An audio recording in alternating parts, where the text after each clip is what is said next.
Hey, it's me, MLB. Here is chapter 23 of Heard You Like Me, and this one is titled Hard Right. What are you going to tell her? Jirou asked as you gently brushed your thumbs across her cheeks to wipe her tears away. Straight up, no idea. I'll let you know once my mouth has done the thing and spoke the words and it's all been sorted, you said. Jirou let out a small hiccuping kind of laugh and nodded. Okay, she said, stepping back.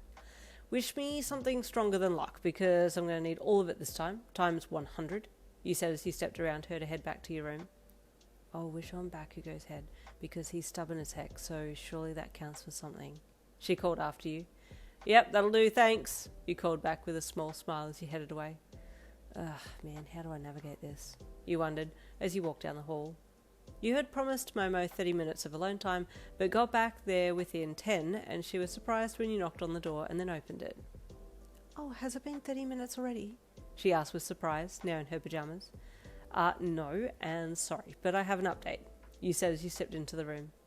Oh, I'm sorry, Yin. Oh, would you mind if I went first? She asked as she stood still and placed her hands together in front of her politely. Oh, yeah, sure, you replied, stepping into the room and closing the door behind you. Well, she said politely, thank you for being so open and honest with me. I appreciate that it would have taken courage to come forwards and tell me something like that. Oh, here it comes, you thought. The rejection, I can feel it. But, she said, I have considered your feelings as well as my own, and I think at this time it might be better to just remain as friends. She gave you a teary smile, and half of you relaxed. Oh, I get that, you said with a smile. That's no worries. Oh, it is? She asked with surprise. I was worried my reply was going to hurt you. Please don't be upset about my decision. I just don't think I'm ready to enter into a relationship right now. Oh, I totally understand, you replied with a smile. Nice to know that you're still okay with being my friend, though. Best friend, she corrected, and you grinned. No take-backs, you replied with a wink. She smiled. You had something you wanted to say too? She then asked you, and you paused. No, it's okay. It's all sorted now, so thank you. I'm just going to stay out for a bit, but I'll be back for bed soon, you said to her. A worried look took over her face, and she stepped towards you and reached a hand out towards you with concern. Are you not feeling comfortable to stay here? She asked. Oh, no, that's not it. I'm totally fine, you replied. Honest. Please tell me if you're not, okay? I'm sorry, she said with a pained expression on her face. I promise I'm good. I just got to go do something, but I'll be back in a sec. Promise, you said, reaching for the door behind you before slipping out and closing it. Momo stood there looking at the closed door, and a lump formed in her throat. Did I make the right decision here? I don't feel like I did, she thought. You heard her inner thoughts as you headed back down the hallway back to where Jirou was waiting for you, but now was not the right time to go back to her and try and talk her around. You had other matters to attend to. Jirou looked up as you entered the kitchen area and you smiled at her.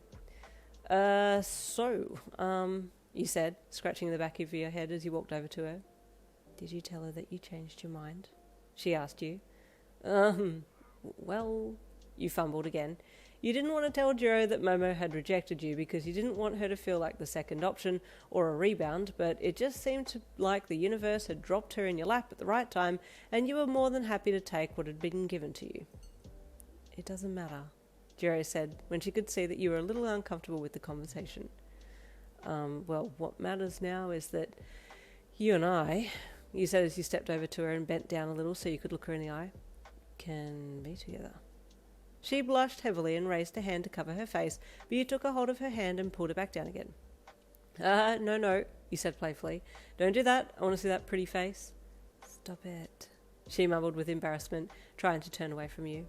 Oh, come on now, you said, reaching forwards and grabbing her into a hug, which she tried to wriggle out of. But as she turned around to put her back to you, you stood up straight, her legs dangling off the ground as you turned and walked over to the lounge. Wait, where are we going? She asked as you plopped her down on the lounge and then sat down beside her. I wanted to chill for a bit, you said, slinging one arm around her shoulders and pulling her into your side. She allowed it, but all of this sudden contact and closeness was throwing her off a little bit. Here, you said. I found some memes that I meant to send to you. I'll show you now. Oh, she asked. You were thinking of me? Yeah, of course. You always pop into my mind, you said, looking at her. You two were very close on the lounge, with your arm around her, so when she looked at you, it wouldn't have taken much to kiss her, but you heavily refrained, feeling like that was going a little too far too soon.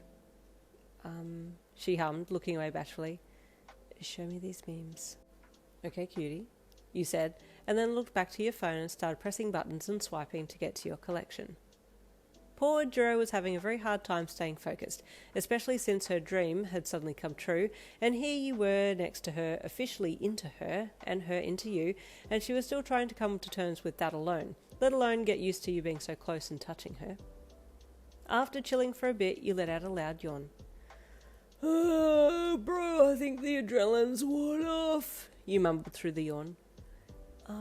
Yeah, same, she replied, yawning herself as she got up off the lounge beside you. You watched her as she got up and smirked to yourself. When she turned to say something to you, she saw you sitting there with arm out over the headboard of the lounge, legs resting apart and a hot smirk on your face, and she nearly combusted. Oh, hell, she's hot. You heard her inner thoughts. Thanks, baby. You too, you replied with a wink, which really didn't help Jirou's blood pressure. Anyway, better get going before I get some naughty ideas, you said as you got up and grabbed her in a hug. You're just too cute. Stop it, Jirou said internally, and you chuckled. Cute, you replied. After giving her a little longer hug, you let her go and took her hand, walking to the kitchen door and out into the hall hand in hand. Hey, also, you said softly to her as you walked, I know we're holding hands now, but should we maybe keep this on the down low for a little bit? It might leave a bad taste if people knew that I just told Momo I liked her and then I'm suddenly with you, you know? Yeah, I get it. I was considering the same thing when you'd gone back to tell Momo that we were together, she said. Well, didn't exactly happen that way, you thought. We can keep it quiet. It's whatever, I don't mind, she replied as she squeezed your hand. Sweet. We can start telling people in a few months, I guess. You shrugged. That'll be okay. Okay, she said, and you let go of each other's hands but kept walking together. I'll see you tomorrow, baby, you asked her as you approached your door. You bet, she said with pink cheeks, trying to hold it together at being called such sweet little names. Sleep well, you said with a wink as you turned to your door and then entered, and she kept going. Wow, she thought. That was the best possible outcome for tonight. I need to pinch myself. Do I really have a girlfriend now? You heard her inner thoughts and smiled as you entered Momo's room and gave her a grin as you walked over and grabbed for your pajamas. Well, today has been wild. I need sleep. Wow, you said as you quickly changed and fell into bed beside Momo. It's all getting a little bit complicated. Stay tuned for chapter 24 coming tomorrow. I'll see you then.